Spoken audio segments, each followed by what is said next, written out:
তাই সুদখোর আজকে ক্ষমতা দখল করে আমাদের দেশটাকে ধ্বংসের দিকে নিয়ে গেছে। এমনকি এখন আবার মিয়ানমারের বর্ডার, সেই বর্ডারে নাকি নিয়ন্ত্রণ নাই, নিয়ন্ত্রণ হারিয়ে ফেলেছে। তার মানে এর হাতে আমাদের স্বাধীনতার সার্বভৌমত্ব কিন্তু নিরাপদ না। ওই একটা ক্ষুদ্র গোষ্ঠী ইউনুসের ধারে কাছে তারা পয়সা বানাচ্ছে, পয়সা পাচার করছে। আর এই যে সমন্বয়ক যে কটা, এগুলি তো এখন টাকা পয়সা বানাতে বানাতে ফুলে ফাঁপে উঠছে।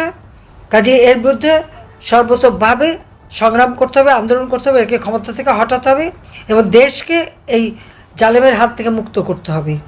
এবং আপনারা প্রবাসে আছেন, দেশেও আপনারা খবর নেন এবং এর বিরুদ্ধে প্রতিবাদ গড়ে তোলেন এবং যে যেখানে আছেন সেই দেশেও আপনারা এটা তুলে ধরেন যে এতটা অগণতান্ত্রিক, আজকে জঙ্গিদের নিয়ে সে দেশ চালাচ্ছে, দেশটাকে জঙ্গি শাসন করছে এবং জঙ্গিদের বিরুদ্ধে অভিযান অব্যাহত থাকবে। এটা আন্তর্জাতিকভাবেই সবাই চায় জঙ্গি মুক্ত হোক দেশ। কাজে সেটাও আমাদের ব্যবস্থা নিতে হবে। এই অবস্থা থেকে বাংলাদেশের মানুষকে মুক্তি দিতে হবে। তার জন্য সকলকে এক হতে হবে, যাতে করে বাংলাদেশের মানুষের জীবনে আবার আমরা শান্তি নিরাপত্তা আনতে পারি, বাংলাদেশের মানুষের জীবন আবার উন্নত করতে পারি, আর্থসামাজিক উন্নতি করতে পারি। সেদিকে লক্ষ্য রেখে আমাদের কাজ করতে হবে। এটাই আমার আহ্বান। যা কিছু আছে তাই নিয়ে এখনই প্রস্তুত হয়ে জনগণকে সাথে নিয়ে জনগণের কল্যাণে এই সরকার হটানোর জন্য যা যা করা দরকার সবাইকে করার জন্য আহ্বান জানাচ্ছি। ইনশাল্লাহ জনতার জয় হবেই হবে।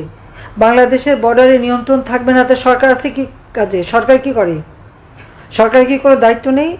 কই আওয়ামী লীগ যখন ক্ষমতা ছিল তখন তো এই অবস্থা ছিল না? আমি থাকতে তো প্রত্যেকটা বর্ডারে নিয়ন্ত্রণ নিশ্চিত করা ছিল, বাংলাদেশের স্বাধীনতার সার্বভৌমত্ব সম্পূর্ণভাবে সুরক্ষিত ছিল। তা আজকে নাই কেন? তার জবাব ডক্টর ইউনূসকে দিতে হবে। আসল কথা হলো, সে তো দেশ বিক্রি করবার মুচলেখা দিয়ে ক্ষমতা এসেছে। দেশের স্বাধীনতা সার্বভৌমত্ব প্রশ্নের সম্মুখীন। এখন